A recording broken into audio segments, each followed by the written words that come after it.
स्वतंत्र शिक्षक एवं कर्मचारी मानू अवसर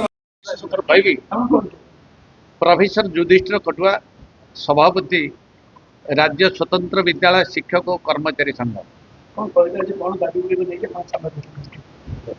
आमर मुख्य दाबी गुड़िक है दीर्घ दिन धरी राज्य सरकार स्वतंत्र विद्यालय शिक्षक और कर्मचारी मानू जिला सामाजिक सुरक्षा भिन्नक्षम अधिकारी माध्यम अनुदान प्रदान करी आसुचंती। परिताप विषय ये संप्रति सरकार यही विद्यालय गुड़िकर मैनेजमेंट जरिया अनुदान देवाई वर्तमान गोटे कला आईन प्रकाश करछंती ताकू आमे दृढ़ निर्णय करूँ एवं दीर्घ दिन धरी 30 वर्ष ऊर्ध्व समय धरी दिव्यांग शिक्षार्थी मानक उक्त स्कूलर शिक्षक कर्मचारी माने शिक्षादान कर आसुचंती। 30 वर्ष ऊर्ध्व चाकरी कर सारा पर से पेंशन पाऊना एवं अवसरकालीन सुविधा पाऊना किभली भाव से पेंशन और अवसरकालीन सुविधा दिज्व से आम दृढ़ दाबी करुचु। दाबी पूरण ना आगामी 2 तारीख मे 2025 लोयर पीएम आम अनिर्दिष्ट काल धारणा एवं अनुसरण कर एसएमएस रे ताहाकू काटी दिगला। वर्तमान केतेक विद्यालय एचआरएम रे दरमा नेउछंती।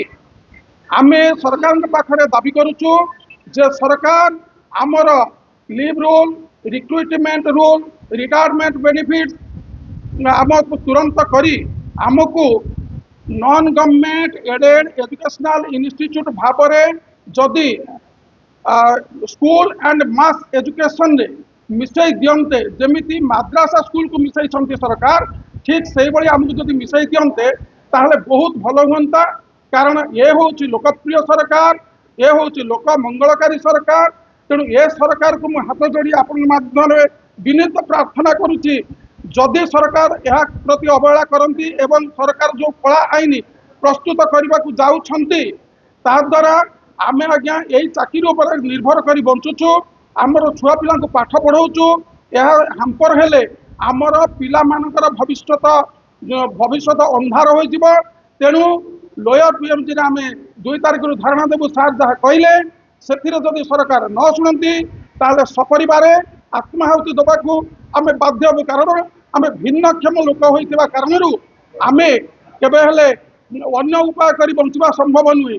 सरकार जानती जे आमर यही विद्यालय गुड़िकर उत्तीर्ण होता छात्र छात्री आज उत्कल विश्वविद्यालय प्रोफेसर रमेश चंद्र महंत आपणकर सेंट्रल गवर्नमेंट स्कूल आलोक बल ओएस भागीरथी बल एपरिक एसएस ईपीटी सन्यास बेहरा कार्य करुँच किंतु सरकार यह सब जानी सुधा कौन पाई आमको अवहेला करुँच 104टी स्वतंत्र विद्यालय को मुझे जानीपारूना। मोर आपण को विनम्र अनुरोध एवं मुख्यमंत्री को मोर नमस्कार और अनुरोध से निश्चय आमर कथा को शुणिबे एवं आमर दाबी प्रति सदैव मनोभाव पोषण कर पूरण करेंगे।